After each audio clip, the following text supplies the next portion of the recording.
Hello. Okay, so my reflection this week, I actually learned a lot of stuff with this information, so thank you. I really enjoyed this book. Okay, so chapter 6 is talking about the all things considered argument, or however you want to word it. I guess perspective also you could say. And this I think is an answer, almost a way to help yourself answer some questions. Because as Professor Deaton was talking about in the video and, just both about how do you decide which to follow? How do you decide which method of decision making do you follow? So number one, you can be worried all the time. You can live in that just constant stress and anxiety and worry about making the right decision to the point where you may not even make a decision at all.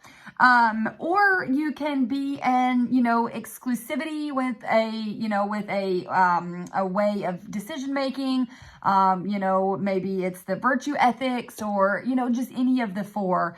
And you could say, you know what, I am strictly this is what I'm going with, and I am going to follow that, with every decision I make.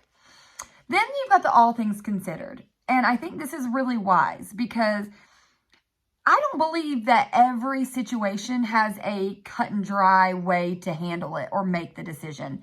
And so the all things considered perspective is basically where you can look and weigh out your options. You say, okay, here's how this, argument or this, what's the word I'm looking for? This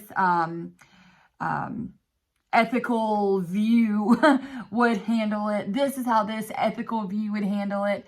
And then you can say, what's the common denominator here? What does this sum up to be? What does the majority weigh in on? And you can kind of look at it that way, and just examine those four views. And then chapter 7 about the moral arguments by analogy.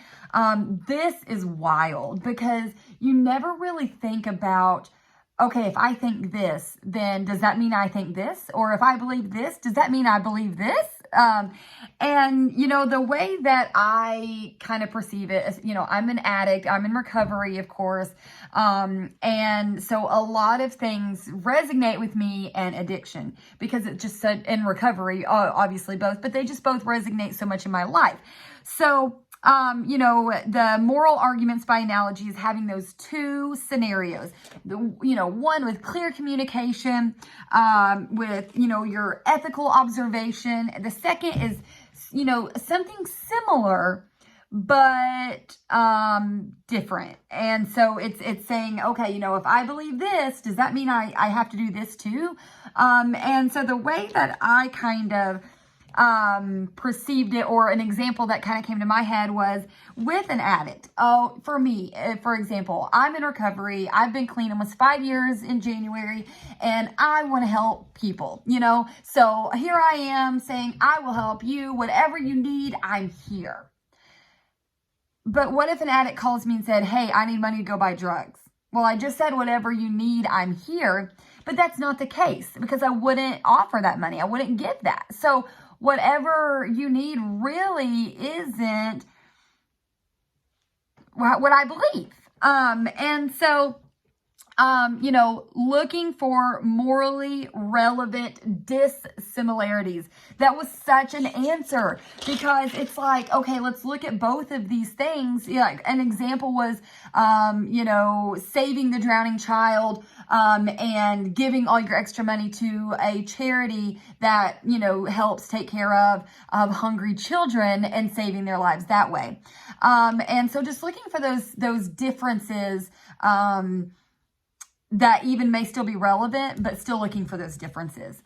And then the role of the moral intuition and the logical coherence of the philosophical ethics.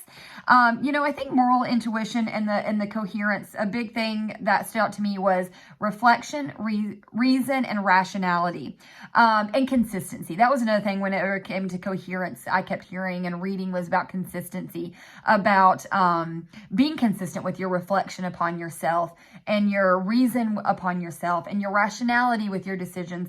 You know, really being able to say, hey, you know what? I have the ability to reflect and reason and ration some things, and kind of weigh some things and look at things.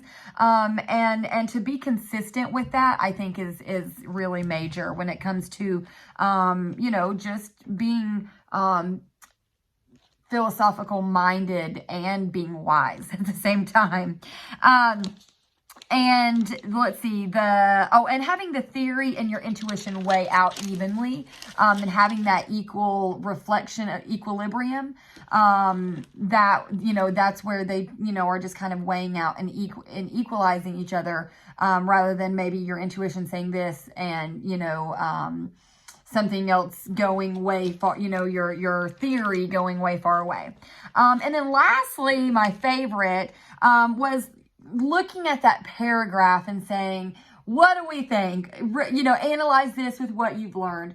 And I think for me, the biggest thing with the ID for driving and the ID for parenting is one big dissimilarity of cut and dry, of black and white, of rules and not rules.